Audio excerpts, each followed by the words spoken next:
ICD-10 CM JJ-10B Guidelines, page 49, part 28. 13. Etiology, manifestation, convention. Continued. Okay, we're going to talk now about etiology and manifestation. Etiology means the cause, the reason why this person has this condition.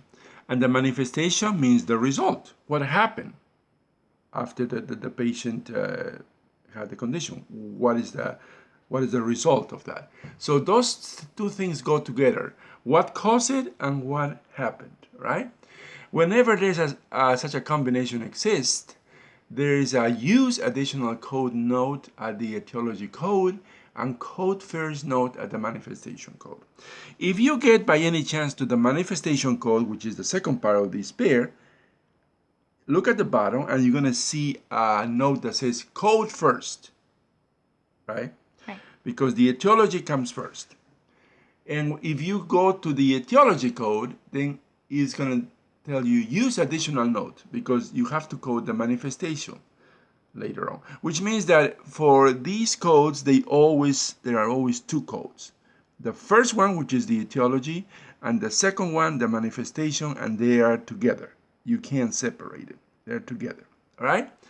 That's all it is. And then a little more reading about the code first. Use additional code notes, right? You can stop and read that. That is our theory for today. Now let's do a problem. So ready, set, go.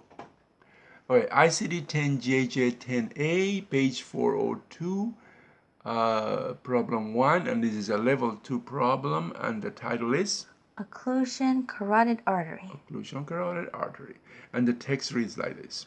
Occlusion of right internal carotid artery with cerebral infarction with mild hemiplegia resolved before discharge. That's the condition, that's the diagnosis.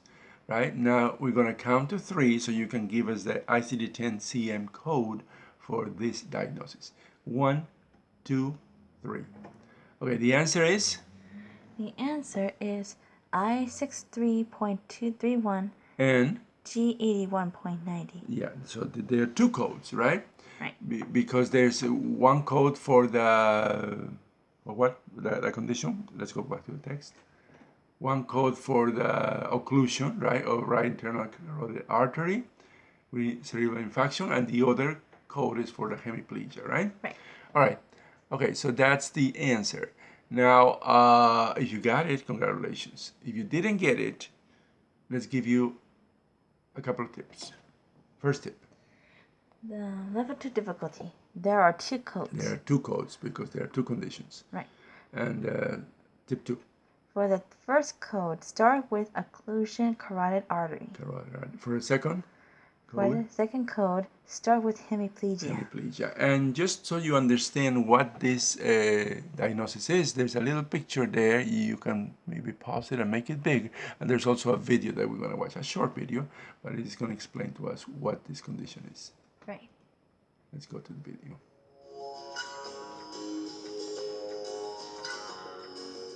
Kristen quit smoking 32 years ago and exercises on a regular basis. He thought he was doing everything right and had no idea something was wrong. I don't think anybody's aware of their arteries being blocked up, because there's no sign. Turns out he had a major blockage of his carotid artery, located on both sides of the neck under the jawline. They supply blood to the brain. I found that I had a 80% blockage in the carotid artery, and it was actually Dr. Tashner that found it. Paul went to a cardiologist to manage his blood pressure. We always work on primary prevention and secondary prevention, and a lot of the treatments are the same. Monitoring patients early for things like high blood pressure, diabetes, cholesterol. We evaluate their family history, their smoking history, so a lot of these traditional risk factors. It was that series of screenings and tests that uncovered the hidden ailment. Paul had several risk factors for carotid artery disease, and it made him susceptible to stroke. A stroke is when there is a sudden occlusion or clotting up of an artery in the brain. When that suddenly happens, the part of the brain that receives blood supply from that artery then gets damaged. And that sudden formation of that blood clot and occlusion of that artery gives people a stroke. Treatments vary from using diet to control blood pressure and cholesterol to blood thinning medications, and in cases like Paul's, surgery to remove plaque and restore proper blood flow. He hates to think what could have happened if he hadn't been tested. A year from now or 2 years or whatever, I may not be around. It's always good to get checked up. Taking good care of yourself is no accident. For Lee Memorial Health System, I'm Amy Osher. Okay, that explains our condition. The condition that we're facing here is the occlusion of the carotid artery, right?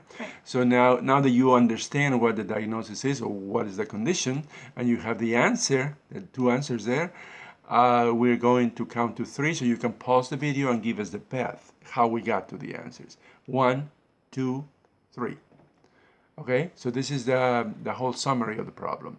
The problem is an occlusion of right internal carotid artery with cerebral infarction with mild hemiplegia resolved before discharge, right? The code 1 through the index is found like this. First, you go to index. Go to the index. You start with occlusion. Occlusion or blockage, right? Right. Then you go to artery. Artery. Then you go to carotid. Carotid, the one in the neck. And then with then infarction. Infarction, because there's infarction there, right here, infarction, right? So what is that? I-63.23.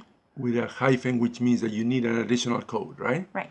And that is probably for to tell you which one is it, right? The right or the left, right? Right. Okay, let's go to the tabular now. The code 1 through the tabular is found like this.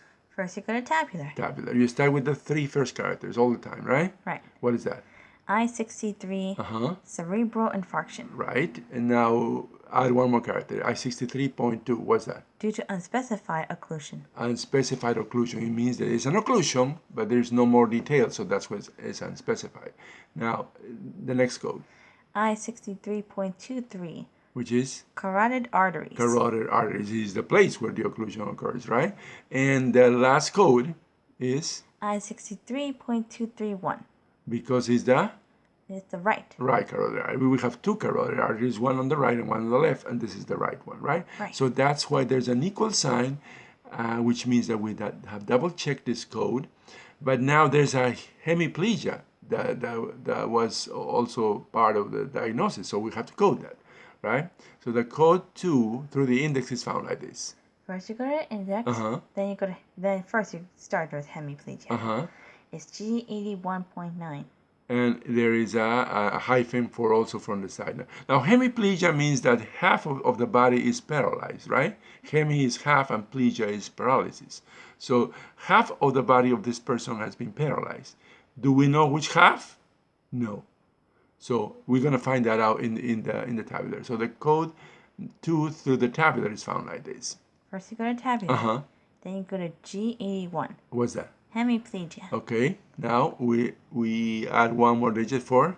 For G81.9 is unspecified. They don't tell you what kind of hemiplegia it is, and there's an additional code for? G81.90 is unspecified site. Side. They don't tell you whether the hemiplegia is the right or the left side, so we put 0 for unspecified, right? So that's why we have an equal sign at the end, which means that we have double-checked this code. So the answer is 2 codes, I-63.231 and G81.90. Okay, thanks for watching the video, and don't forget to visit our website, and also you can subscribe to us in YouTube, right, by clicking here for our new medical coding videos in the subscribe button, and you will get up to 3 videos every day that we make. ICD-10, CPTs, all that is needed to pass the medical coding certification exams. So don't forget to visit our website and subscribe to our videos. Thank you. Goodbye. Bye.